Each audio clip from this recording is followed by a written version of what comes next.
Assalamualaikum warahmatullahi wabarakatuh.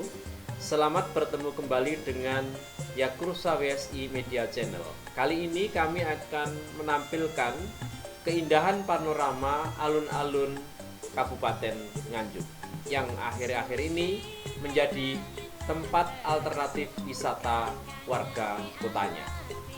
Kabupaten Nganjuk merupakan daerah kabupaten yang berada di wilayah Provinsi Jawa Timur, Indonesia. Dari Surabaya kurang lebih 128 km dan Anda bisa mengunjunginya melalui kendaraan pribadi maupun kendaraan umum.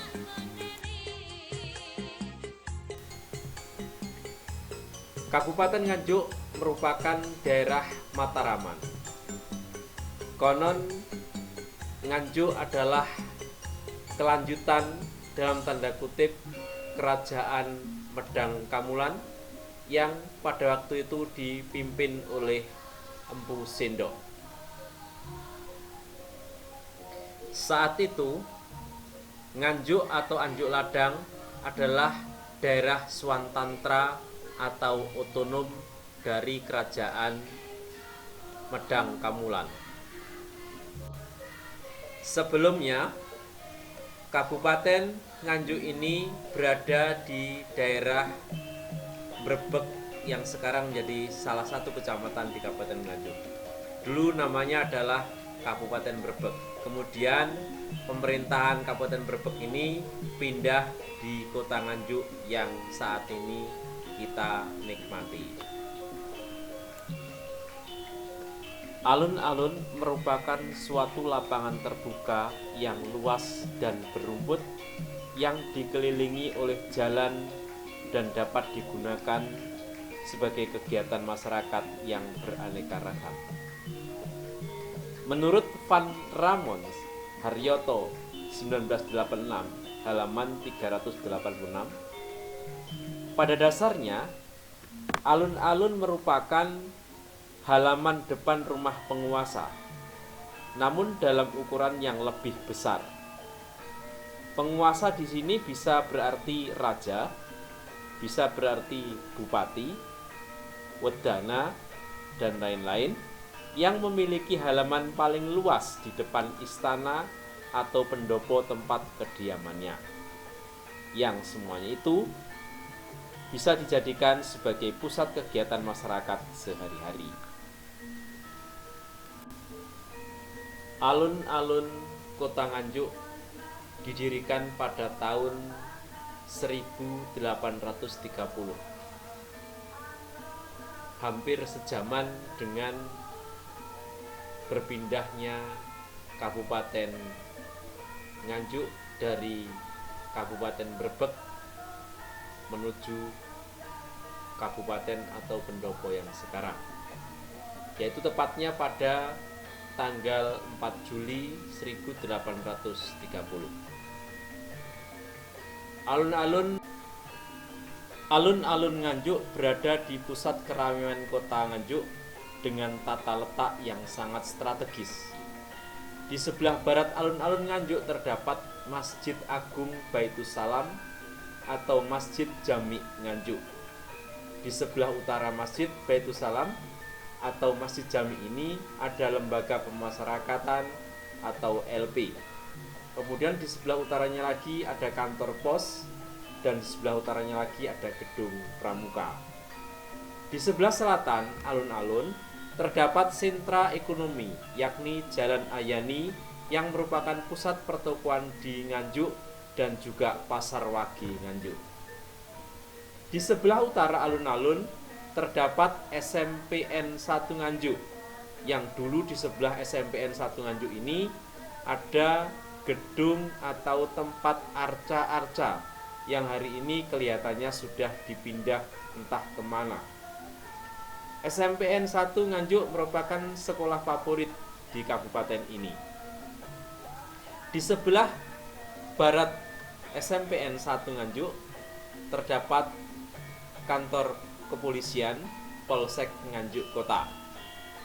Dan di sebelah timur alun-alun Kota Nganjuk ini adalah pusat pemerintahan Kabupaten Nganjuk yang terdiri dari pendopo kabupaten dan gedung Pemkat. Pada awalnya, alun-alun merupakan tempat berlatih perang atau gladi bersih, gladi yuda maksud saya, bagi prajurit-prajurit yang ada di kerajaan atau di kabupaten itu. Sebagai tempat penyelenggaraan sayembara dan penyampaian titah sabda raja kepada kaula atau rakyatnya. Juga sebagai pusat perdagangan rakyat, juga hiburan seperti rampokan macan. Sebuah acara yang menarik dan paling mendebarkan, yaitu dilepaskannya seekor harimau yang dikelilingi oleh prajurit bersenjata.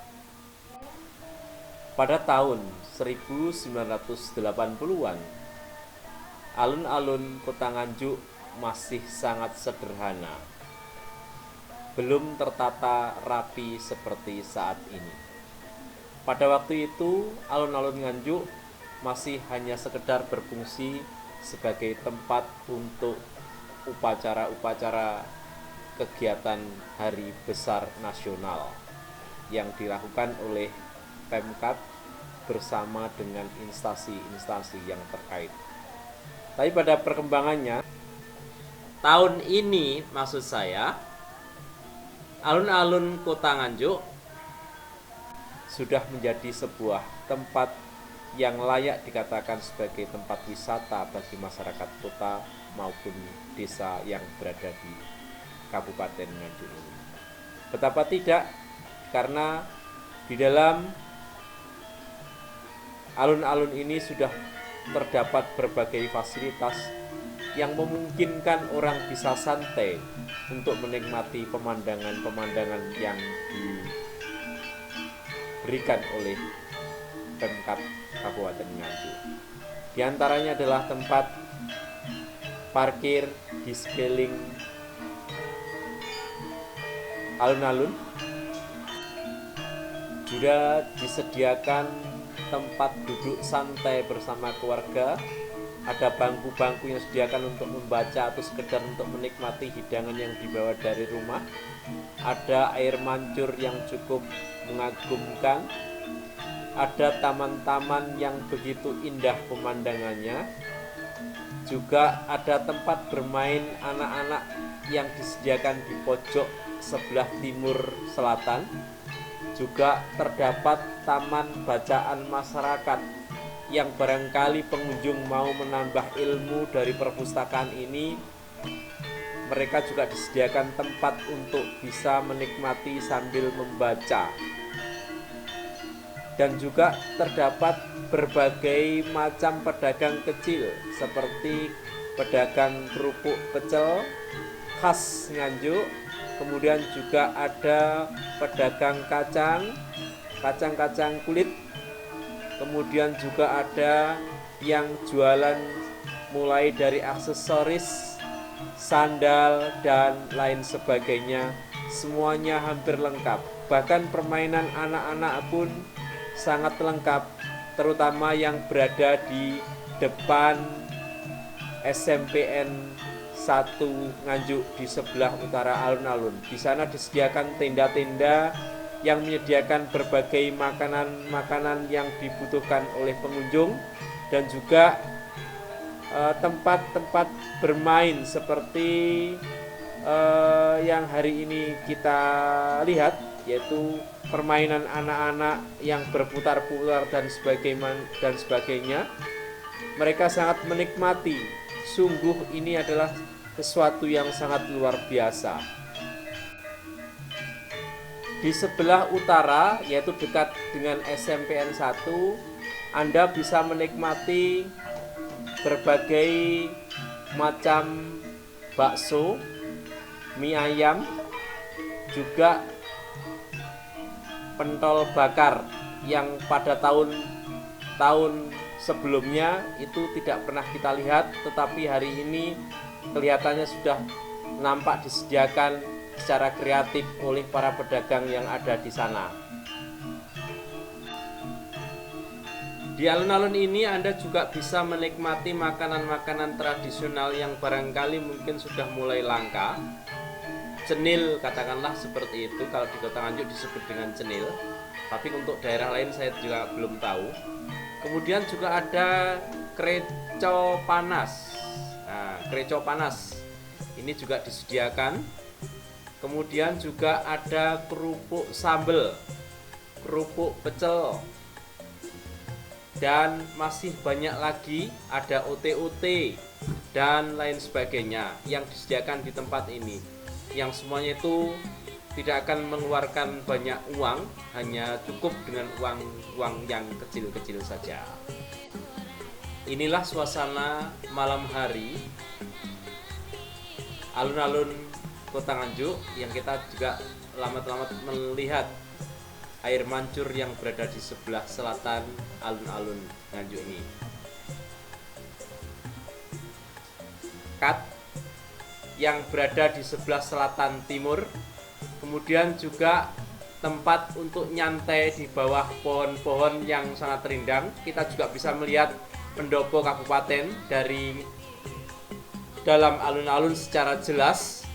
Bahkan mungkin kita kalau mau lebih dekat lagi, kita bisa melihatnya lebih dekat. Dan ternyata di dalam alun-alun ini terdapat dua air mancur yang berada di sebelah utara dan yang berada di sebelah selatan. Kita juga bisa menikmatinya mulai dari pagi sampai malam hari. Ternyata ketika malam hari pengunjung di alun-alun ini pun juga semakin banyak, bahkan termasuk juga anak-anak remaja. Kalau malam terkadang juga tersedia hiburan-hiburan yang sangat tradisional, misalkan adalah komedi kera, biasanya ditampilkan ketika pada malam hari. Sahabat, saya cukupkan sampai di sini dulu perjumpaan kita pada hari ini. Silakan berkunjung ke alun-alun Kota Nganjuk gratis, dan Anda hanya dikenakan parkir 2.000 untuk sepeda motor dan 4.000 untuk mobil. Selamat menikmati